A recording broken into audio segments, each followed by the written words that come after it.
नमस्कार, मेरा नाम शैलेश रंजन है और कानून की बात में आपका स्वागत है। आज मैं अपने साथ सुप्रीम कोर्ट के वरिष्ठ वकील संजय हेगड़े को लेकर आया हूं अपने साथ में। संजय हेगड़े के बारे में आपको पहले परिचय दे दूं कि सुप्रीम कोर्ट के वरिष्ठ वकील होने के अलावा उन्होंने इतने बड़े-बड़े केसेस किए हैं कि उसको सुनकर आप खुद हैरान होंगे। मेरे पास कुछ लिस्ट है। सिविल लिबर्टीज़ को लेकर ज़्यादा काम करते हैं। गोधरा के दोषियों की तरफ से फ़िलहाल केस लड़ रहे हैं। एनआरसी केस में थे। शाहीन बाग का जो मामला था उसमें एक मीडिएटर के तौर पर उनकी भूमिका थी और ट्विटर के खिलाफ भी उन्होंने केस लड़ा है, उसके बारे में हम आगे बात करेंगे।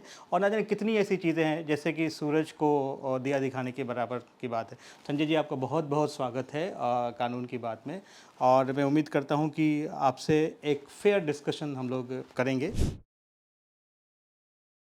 तो सबसे पहली बात करते हैं राहुल गांधी। राहुल गांधी इसलिए क्योंकि राहुल गांधी लगातार मुद्दे में हैं। उनको सूरत कोर्ट ने डिस्क्वालीफाई किया है, उसके बाद उन्होंने सेशंस कोर्ट में अपील किया, फिर वो हाई कोर्ट में जाने की तैयारी कर रहे हैं। तो आपको क्या लगता है कि क्या उनको वहाँ से राहत मिलेगी? राहत तो मिलनी चाहिए, पर कहाँ से मिलेगी मैं तो बता नहीं सकता हूँ, मैं कोई ज्योतिष नहीं हूँ। क्योंकि कोर्ट में जो राहत मिलते हैं, वो उस उनमें कई सारे फैक्टर्स होते हैं कि जज, माहौल, वक़्त, और हम जितने भी कहें कि वकालत सिर्फ़ दलील और सिर्फ़ किताबों पे चलता है, वो एक ह्यूमन फैक्टर और एक लक फैक्टर भी होता है। मैं ये समझता हूँ कि राहुल काफ़ी अनलकी थे इस मामले में, क्योंकि डेफमेशन की कोई भी केस देखिएगा, जहाँ सज़ा भी सुनानी हो, कुछ 1 महीना, 2 महीना, 3 महीना तक सज़ा सुनाया जाता है। पूरे 2 साल दूसरा कोई केस मेरे ज़हन में तो आता नहीं है। और 2 साल क्यों? 2 साल अगर 1 साल 11 महीने 29 दिन का सज़ा होता, तो भी वो डिस्क्वालीफाई नहीं होते। अच्छा।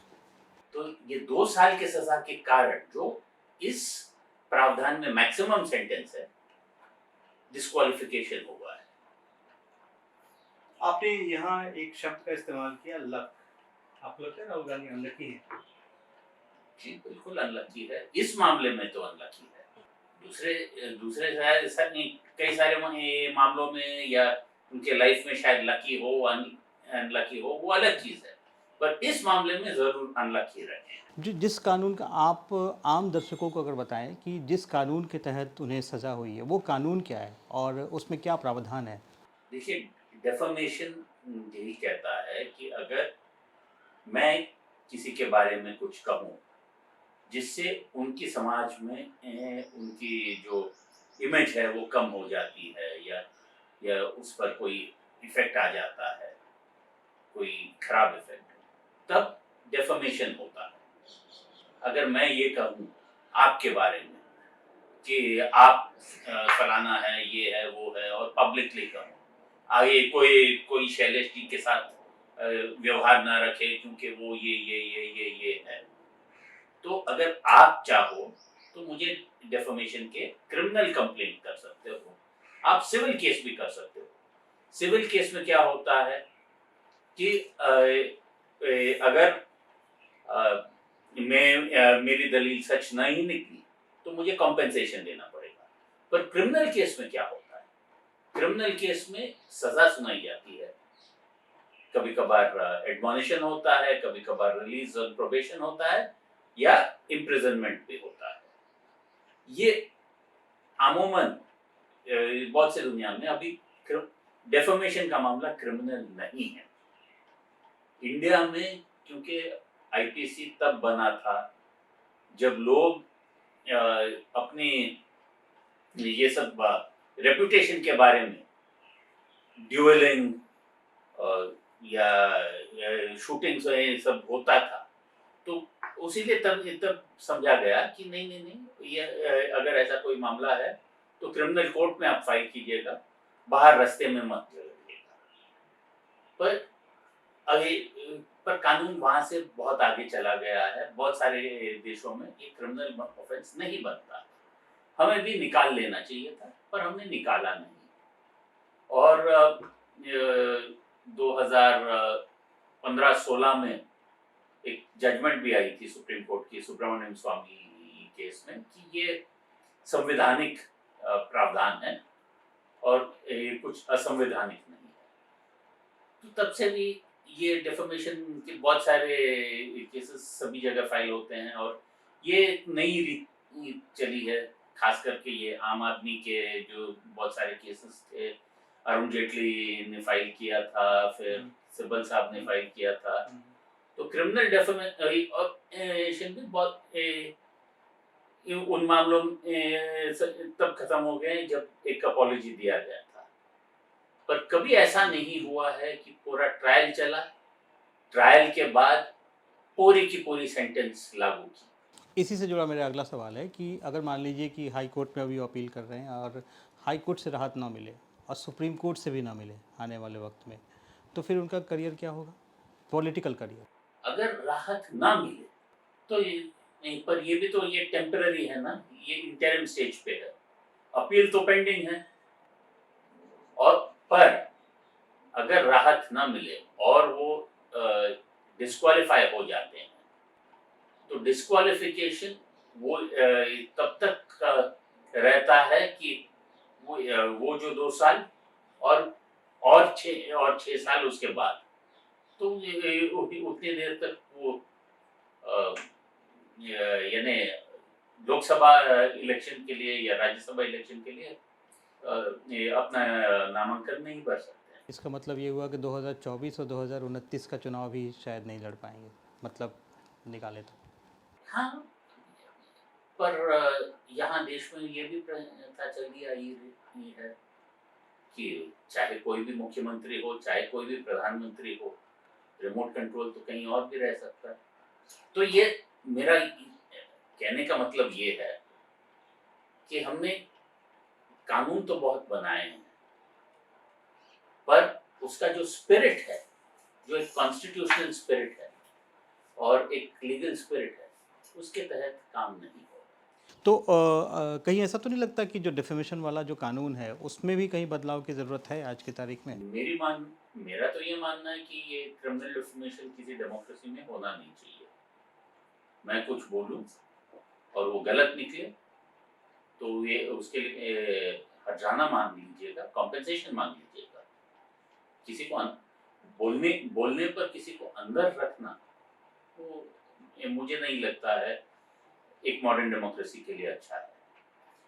आपके पहले वाले जवाब पर मैं दोबारा आना चाह रहा हूँ कि अभी तक जो जो प्रचलन होता रहा है उसमें डेफेमेशन पहली बार एंट्री किया। पहले रेप के मामले होते थे, अटेम्प्ट टू मर्डर के, कहीं कहीं मर्डर के भी केसेस के हुए हैं, जैसे अभी थोड़े दिन पहले लक्षद्वीप के सांसद का केस हुआ था।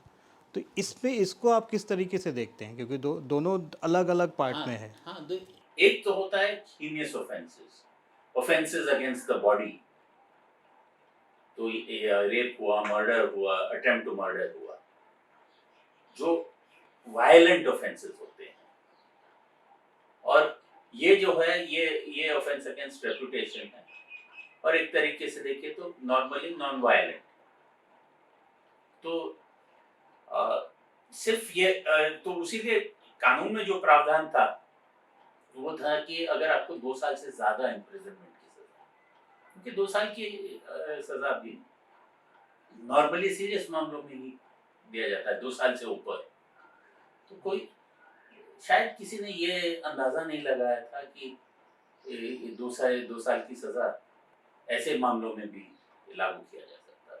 राहुल गांधी पर एक और आखिरी सवाल है कि लगातार ये बातें उठती रही थी कि उन्होंने जो ऑर्डिनेंस फाड़ा था एक ज़माने में, उसकी वजह अगर वो होता तो शायद भी बच जाते, ऐसा है क्या?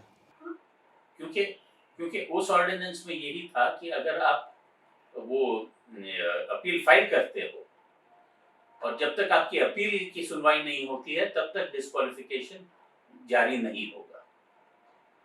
तो वही है, वो तो कहने की बात है कि बुआ के मूंछ होते तो चाचा होती। तो संजय जी को आपने सुना राहुल गांधी के ऊपर। हम अगले सवाल की तरफ बढ़ते हैं, अगले टॉपिक की तरफ बढ़ते हैं, वो है सेम सेक्स मैरिज। और सुप्रीम कोर्ट में इसके ऊपर सुनवाई चल रही है और बहुत तरह तरह के सवाल हो रहे हैं और मेरे ख्याल से सेम सेक्स मैरिज भारत में एक बहुत बड़ा मुद्दा है। दबी ज़ुबान में सब इसकी चर्चा करते हैं लेकिन ज़ुबान पर कोई बाहर चीज़ों को लेकर नहीं आता। इसलिए हम आपसे इससे बात करना चाहते हैं कि अदालत से कई तरह की परिभाषाएं निकल रही हैं, आप उसको मॉनिटर कर रहे होंगे।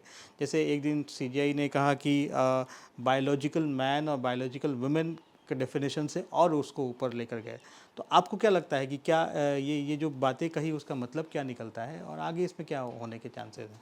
देखिए, उन्होंने जो कहा है तो वो एक संदर्भ में कहा था, क्योंकि आर्गुमेंट तो ये है कि शादी दो इंसानों के बीच होती है और शादी का मतलब सिर्फ ये नहीं होता है, सिर्फ लैंगिक संबंध तो होते नहीं। शादी में एक दूसरे के साथ रहना, एक दूसरे के साथ ही रहना और दूसरों को ना देखना, साथ साथ फैमिली चलाना, और अगर किसी एक पार्टनर को कुछ हो जाता है तो उनके बारे में जिम्मा लेना और रिस्पॉन्सिबिलिटीज और जैसे मेडिकल इमरजेंसी में रिलीज देना, वो सारी चीजें होती है। तो क्या शादी सिर्फ एक आदमी और एक औरत के बीच ही हो सकता है या और भी संबंध हो सकते हैं जिसे शादी का दर्जा दिया जा सकता है? क्योंकि बहुत सारे लोग इस देश में हैं जो दूसरे दूसरे सेक्स से शादी नहीं करना चाहते हैं, अपने ही सेक्स से शादी करना चाहते हैं या अपने ही सेक्स के साथ रहना चाहते हैं। तो क्या हम उन्हें वही डिग्निटी नहीं दे सकते हैं जो संविधान देता है? सबको, सबका हक है डिग्निटी का। तो क्या हम जब जब ये कहें कि आपको शादी करनी है तो आप सिर्फ औरत से कर सकते हो, या अगर आप औरत हो तो आप सिर्फ मर्द से कर सकते हो, तो क्या ये कॉन्स्टिट्यूशनल गारंटीज का कोई उल्लंघन है या नहीं? यही सवाल है। तो उस सवाल में को जब देख रहा था तो तभी किसी ने कहा तो आदमी आदमी होता है, औरत औरत होती है। तो तब चीफ जस्टिस साहब ने कहा था कि आप सिर्फ आपके पैदाइशी जो बॉडी पार्ट्स है उस पर मत जाइएगा। कई लोग ऐसे भी हैं जो एक बॉडी पार्ट लेके पैदा हुए हैं पर अपने आप को दूसरे लिंग में समझते हैं। तो कोई एब्सोल्यूट नहीं होता। कहीं ऐसा तो नहीं कि इससे समाज में जो मैसेज जाए वो कुछ और जा रहा हो, क्योंकि सरकार का तरफ से हमेशा इस बात को कहा गया कि जो बेसिक डेफिनेशन है उसमें कहीं कोई छेड़छाड़ ना हो, बायोलॉजिकल मैन बायोलॉजिकल वुमेन, उसमें कहीं कोई छेड़छाड़ होने की ज़रूरत नहीं है। बायोलॉजी भी वहाँ डेफिनेशन सिर्फ आपके जो एक्चुअल बॉडी पार्ट है उस तक सीमित नहीं है। क्यों, आपको शायद याद होगा कि एक रनर थी दुती चंद जी, याद है। कि उनके बॉडी पार्ट एक थे, उनके दूसरे बॉडी पार्ट्स दूसरे थे। तो बहुत सारे प्रोबेबिलिटीज हो सकते हैं, पर सारे के सारे इंसान, सबको एक जैसा हक होना चाहिए। तो हाँ, एडमिनिस्ट्रेटिवली कहने के लिए अच्छा आप यही हो, वो ठीक है एडमिनिस्ट्रेशन के हिसाब से। जैसे कहते हैं ना कि आप हिंदू ही हो, आप मुसलमान ही हो, पर बहुत सारे हिंदू हैं जो ये थोड़े बहुत मुसलमान दरगाह में जाते हैं, ये वो वगैरह। तो बहुत सारे मुसलमान हैं जो मंदिर में जाते हैं, सब होता है।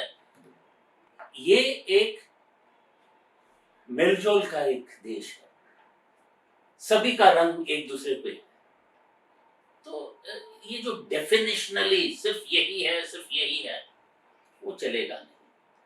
मिस्टर हेगड़े, इसी से जुड़ा हुआ एक और सवाल है मेरा कि अगर आप सुनवाई को फॉलो कर रहे होंगे तो उस वक्त वरिष्ठ वकील मुकुल रोहतगी ने कहा था कि जो याचिकाकर्ताओं के वकील थे उनकी तरफ से कहा गया था कि जैसे एक टाइम में हिंदू कोड बिल आया था 1950 में, जब डॉक्टर अंबेडकर लेकर आए थे, तो उस वक्त बहुत विरोध हुआ था।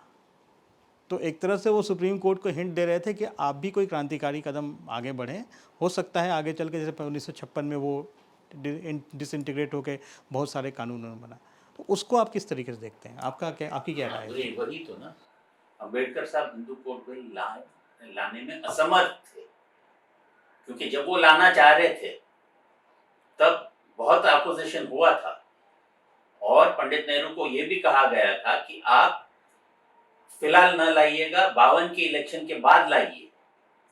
और तब अंबेडकर साहब ने इस्तीफा दिया था मंत्री पद से।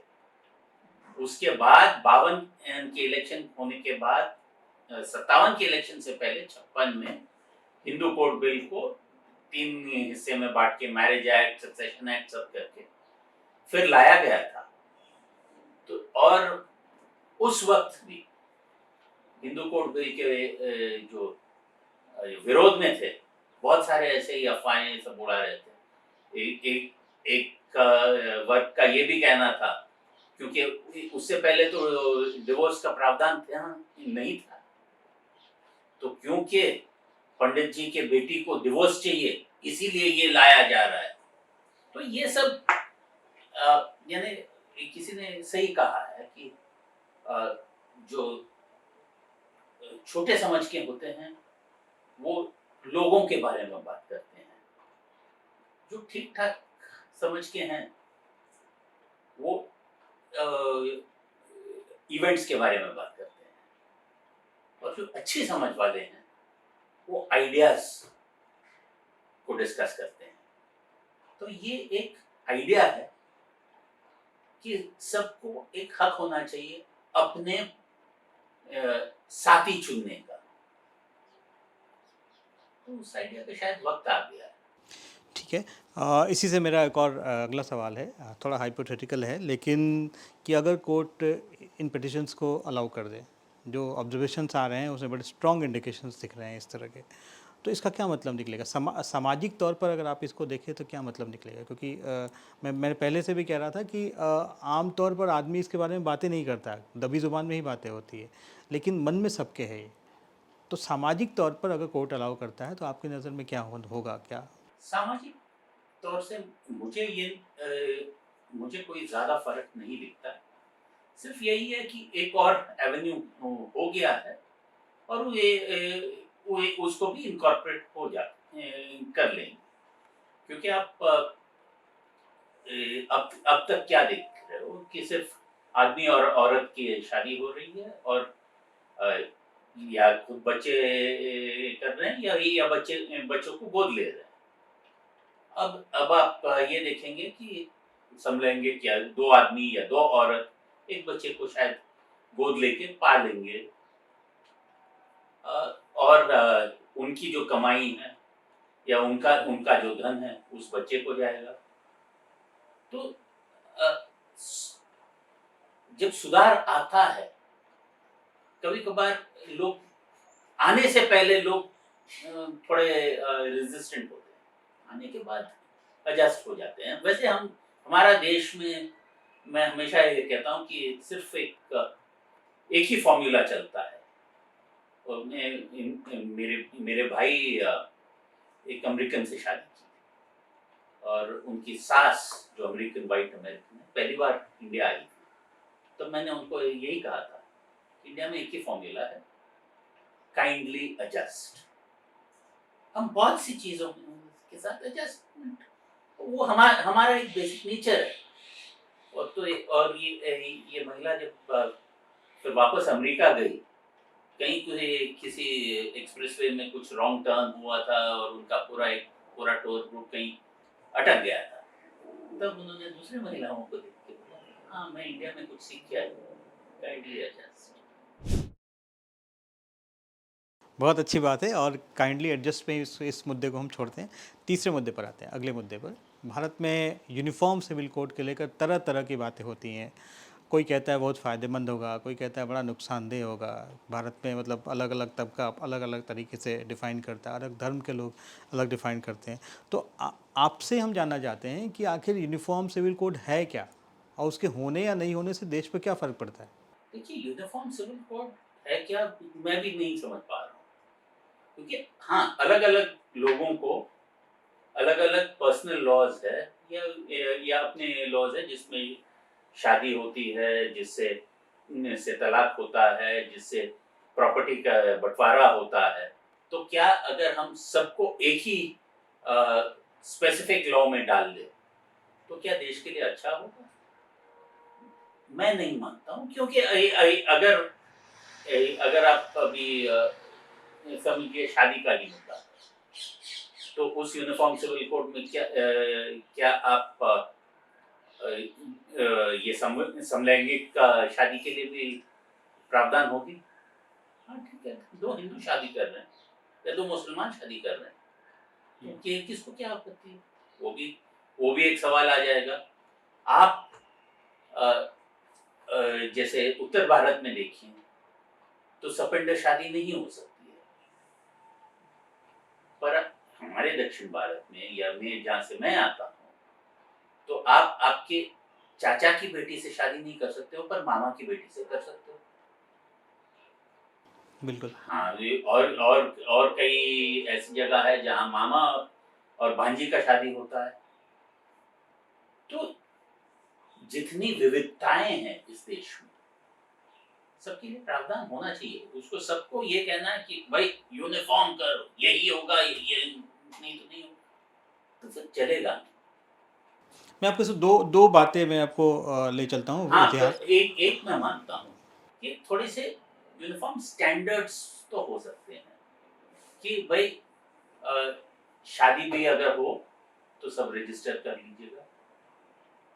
कैसे भी शादी हो, सब रजिस्टर कर लीजिएगा, ताकि और अगर डिवोर्स भी हो, आप किसी चाहे तलाक के थ्रू हो या नहीं हो, या सिविल कोर्ट में हो, उसका भी एक रजिस्टर होना चाहिए, एक और जो राइट्स है उसके बाद, वो भी एक कॉमन मिनिमम स्टैंडर्ड्स होने चाहिए। इसी से मैं जोड़ रहा था कि जैसे भारत में शाहबानो का केस भी हुआ है, जब एलिमनी के लिए सुप्रीम कोर्ट उसका पार्लियामेंट तक को इंटरवीन करना पड़ा। और एक वक्त ऐसा भी आया जिसमें बहुत सारे तो हार्डलाइन भी भारत में कहती रही कि हमें यूनिफॉर्म सिविल कोड लाने की ज़रूरत है। तो आपको नहीं लगता कि पॉलिटिकल मुद्दा कुछ ज़्यादा है और कानून कम है इसमें, या फिर कानून है और उसको हम लोग नज़रअंदाज कर रहे हैं? देखिए, पॉलिटिक्स ज्यादा है। कानून एक स्ट्रक्चर ही तो दे सकता है रिश्तों का। शाहबानो का जो केस था, वो एलिमनी का नहीं था, मेंटेनेंस का था। जब शाहबानो को तलाक दिया गया था, और शाहबानो ने कहा, देखिए एक प्रावधान है क्रिमिनल लॉ में, जिसके तहत अगर किसी को मेंटेनेंस चाहिए, तो मेंटेनेंस का ऑर्डर पास किया जा सकता है। उसमें कोई हिंदू मुसलमान सवाल नहीं है, और सुप्रीम कोर्ट ने हाँ कह दिया था। तब सवाल, पॉलिटिकल सवाल उठा। देखिए, इस्लाम में जब निकाह टूट जाता है, तो फिर दोनों के कोई और रिस्पॉन्सिबिलिटीज है नहीं। तो फिर एक एक्ट आ गया, जिसके तहत अगर मेंटेनेंस का ऑर्डर भी पास हो, तो वो वक्फ बोर्ड से आएगा।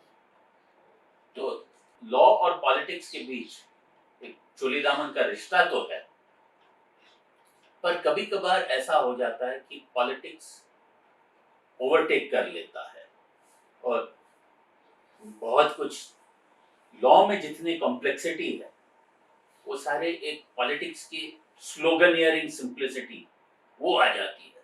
सब कुछ हैशटैग बन जाता है। यूनिफॉर्म सिविल कोड, भाई क्या है? यूनिफॉर्म सिविल कोड का मतलब है अच्छा, सभी एक ही शादी कर सकते हैं, और तलाक जल्दी नहीं दे सकते हैं। उससे ज्यादा किसी को कुछ पता नहीं है। यही मैं जानना चाह रहा था कि आखिर वो क्या है जो सबको पता होना चाहिए। और प्रॉपर्टी राइट्स, और बहुत सारे मसले भी आ जाएंगे। तो तब यही कहना कि हम सिर्फ इसी रास्ते पे जाएंगे जब मेजॉरिटी कम्युनिटी में भी बहुत सारे विविधताएं हैं। मैं मैं ये नहीं मानता हूँ कि यूनिफॉर्मिटी सिर्फ यूनिफॉर्मिटी के लिए ही एक वर्च्यू है। ठीक है, इस पे ऊपर हम दोबारा सवाल करेंगे। एक और बड़ा मुद्दा है जो भारत में चल रहा है, वो है अतीक अहमद का एनकाउंटर। अतीक अहमद एक समाजवादी पार्टी के पहले नेता थे, फिर उन्होंने अपनी पार्टी बनाई थी, अभी फ़िलहाल कई सालों से जेल में थे। और आपने उस वीडियो को देखा होगा जिस तरह से अतीक अहमद का मर्डर हुआ। आपको लगता है कि जो रूल ऑफ लॉ है, रूल ऑफ लॉ जो है इसमें कहीं ना कहीं प्रोसेस की ज़रूरत होती है, वो उसमें कहीं वायलेट हो रहा है? अरे बिल्कुल वायलेट हो रहा है। जो अतीक अहमद का मर्डर है वो तुकाराम ओंबाड़े का की तौहीन है। तुकाराम ओंबाड़े कौन थे? जब 26/11 को पाकिस्तान के टेररिस्ट आए थे और एक एक करके मरे थे, अजमल कसाब आखिरी बचा था और उसे जब अरेस्ट करने गए थे तभी भी वो गोली चला रहा था, पर ओंबाड़े गोली खाए, मरे, पर मरते मरते बोले थे कि उसको मारना मत। और क्योंकि अजमल कसाब मारना मत, वो जिंदा पकड़ो। और क्योंकि कसाब को जिंदा पकड़ के हमने ट्रायल किया, अपील की हुई, सुप्रीम कोर्ट तक अपील हुई, सारी के सारे प्रावधान करके ये फिर ही उसे फांसी दिया गया। और उससे हम देश दुनिया भर बता रहे थे कि हम रूल ऑफ लॉ के तहत ही चलते हैं, चाहे कितना भी भयंकर काम किया। अतीक अहमद के केस में वो कानून के हिरासत में था और उस वक्त कोई और उसका जान को खतरा था, तो उस वक्त उसे एक्सपोज करके किसी और से मरवाना तो रूल ऑफ लॉ बिल्कुल नहीं। अतीक अहमद पर एक और सवाल ये भी है कि 101 केसेस पेंडिंग अतीक अहमद के हैं, रहे हैं, और 1979 से लेकर अभी तक केसेस हैं, पर 2023 लगभग हम 42 साल दूर हैं। तो आपको नहीं लगता कि एक नेचुरल जस्टिस जो होता है उसमें 2 साल, 3 साल, 5 साल, 10 साल में उसका सज़ा हो जानी चाहिए थी, बाकी चीज़ें हो जानी चाहिए? कहीं ऐसा तो नहीं कि इसकी वजह से भी अतीक अहमद एक गुंडा बनने के लिए तैयार था और वो बन के पनपता रहा? देखिए, सिर्फ अतीक अहमद के बारे में क्यों, बहुत सारे ऐसे हैं, बहुत सारे बाहुबली है, बहुत सारे दूसरे जो नॉन वायलेंट क्रिमिनल्स हैं, कॉर्पोरेट क्रिमिनल्स हैं, सबके केस वैसे वैसे ही खींचते जाते हैं। और क्यों? क्योंकि हमारे जो लीगल इंफ्रास्ट्रक्चर है उस पर किसी ने ध्यान दिया है? किसी सोसाइटी में, डेवलप्ड कंट्रीज में हर मिलियन पॉपुलेशन के लिए 100 जज होते हैं, हमारे वहाँ 15 जज से कम है। और हर जज के पास बहुत सारे मैटर्स होते हैं। हर जज ये नहीं देखता है कि ये केस को कैसे अंजाम तक ले आए, वो सिर्फ सोचता है कि आज क्या ऑर्डर पास करना है। और एक जो कंसिस्टेंट प्रोसेस होना चाहिए कि ट्रायल का और ट्रायल के बाद कन्विक्शन के बाद सजा का, वो होता नहीं है। तो अतीक को या कोई और हो, ये चलाए, पर ऐसे हालात में भी स्पेशल कोर्ट्स बनते हैं, स्पेशल पब्लिक प्रोसिक्यूटर्स बनते हैं और केसेस जल्दी निपटाने की कोशिश होती है। ऐसा नहीं है कि अगर एडमिनिस्ट्रेशन चाहता हो कि केस जल्दी सुनवाई ना हो। मैंने आपको अजमल कसाब वाला उदाहरण दिया। कसाब के लिए स्पेशल कोर्ट नहीं बना था, कोर्ट नहीं बना था, डेडिकेटेड टीम नहीं थी। कीजिए ना, किसने रोका है? ये तो प्रशासन के हाथ में है। पॉलिटिकल पार्टी कहती है कि क्रिमिनल और पॉलिटिक्स दोनों का नेक्सस होता है जिसकी वजह से केसेस सुने नहीं जाते। हाँ, ये कोई ऐसी पॉलिटिकल पार्टी है जिसमें क्रिमिनल्स ना हो, जिसने प्रण लिया है कि अगर किसी के ऊपर क्रिमिनल रिकॉर्ड हो तो हम टिकट नहीं देंगे? सारे के सारे पॉलिटिकल पार्टीज जब ऐसे बाहुबलियों को टिकट देते हैं, और जब वो उनके साथ होते हैं तो वो माननीय कुछ एमएलए एमपी होते हैं, और जब उनके खिलाफ होते हैं तो क्रिमिनल बन जाते हैं। अपने आखिरी टॉपिक पर आते हैं Sanjay ji, in fact second last पर। ट्विटर को लेकर आपने बड़ी लड़ाई लड़ी है, और मैं आपको इसलिए इस टॉपिक को वापस लेकर आया हूं क्योंकि दो दिन पहले ट्विटर ने जितने भी हैंडल्स वेरीफाइड थे वो सारे हैंडल्स को वेरिफिकेशन हटा दिया है। बड़ा देश में शोर मच रहा है इसको लेकर ट्विटर पर ही। तो आपका वो केस क्या था? मेरा केस ये था कि मेरा ट्विटर हैंडल एकदम से ब्लॉक हो गया था। तो ब्लॉक भाई किसके लिए हुआ था? कभी कभी ट्विटर ज़्यादातर एल्गोरिथम पे चलता है, यानी उसके जब भी कोई रिपोर्ट करता है कि फलाना अकाउंट में से यहाँ ये गलत हो रहा है, उसीलिए आप ब्लॉक कर। पर अगर आप अपील करते हो तो फिर किसी ये आदमी या औरत के सामने जाता है, और अच्छा एल्गोरिथम गलत है तो वो ठीक हो जाता है। मेरा ये मानना है कि मेरे अकाउंट को बंद करने का कहीं ना कहीं से आदेश था। तो मेरे मेरे एक जो हेडर पिक्चर थे ट्विटर का, वो एक ऐसे एक रैली का था जब सारे लोग हिटलर को ऐसे सलामी दे रहे थे और एक आदमी ऐसे ही खड़ा था सलामी ना देते हुए। तो जो ट्विटर को कंप्लेंट गया था कि ये तो प्रो नाजी है। वो अगर आप पिक्चर देखें तो इसकी कोई भी समझदार लोग समझेगा कि ये एंटी नाजी पिक्चर है। तो ट्विटर ने बंद कर दिया। तब मैंने कोर्ट में केस डाला था, इसलिए क्योंकि ये एक फ्रीडम ऑफ स्पीच का मसला है, और फ्रीडम ऑफ स्पीच आज के ज़माने में बहुत कुछ प्राइवेट एंटिटीज़ के हाथ में है। तो ट्विटर शायद एक फॉरेन कंपनी है, पर हमारे जो भी इस देश में पॉलिटिकल स्पीच होता है या पॉलिटिकल वार्तालाप होता है, बहुत कुछ ट्विटर पे होता है, तो वो एक पब्लिक फंक्शन करता है। ये जो हमारे जो डिजिटल टाउन स्क्वायर जो कहते हैं, या देश का जो चौपाल है, डिजिटल चौपाल पे जो लोग बात करते हैं वो ट्विटर है, या शायद आजकल इंस्टा हुआ हो। तो अगर आप उस चौपाल को पे आपके ही मनमानी चलाए तो हमारे संवैधानिक का जो फंडामेंटल राइट है फ्रीडम ऑफ स्पीच का, उसका क्या होगा? तो हमने दिल्ली हाई कोर्ट में फाइल करा था। फिर सुनवाई थोड़ी हो रही थी, फिर बाद में कोरोना आ गया, और फिलहाल मेरा अकाउंट रिस्टोर हुआ है। पर मैं ये नहीं बिल्कुल जानता हूँ कि क्यों बंद हुआ या क्यों रिस्टोर हुआ। ये भी तो मनमानी है। तो मेरा ये कहना है कि जो ट्विटर ऐसे सब फैसले लेता है वो पब्लिक फंक्शन है, और उस पर कॉन्स्टिट्यूशनल वैल्यूज भी लागू है। सेम चीज़ें अप्लाई होती हैं जो वेरिफिकेशन का जो प्रोसेस है उसके ऊपर भी? बिल्कुल बिल्कुल। किसी को ब्लूटूथ दिया नहीं दिया, अब मेरी मर्जी, इलॉन मस्क की मर्जी, या उससे पहले जैक डॉर्सी की मर्जी। तो संजय जी, आपका बहुत बहुत धन्यवाद। बहुत अच्छे जवाब दिए आपने और दर्शकों को पसंद आया होगा।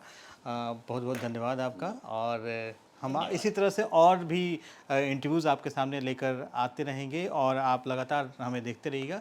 फ़िलहाल हमारे चैनल को आप सब्सक्राइब कर सकते हैं, सब्सक्राइब बटन पर। कानून की बात में फ़िलहाल इतना ही। नमस्कार।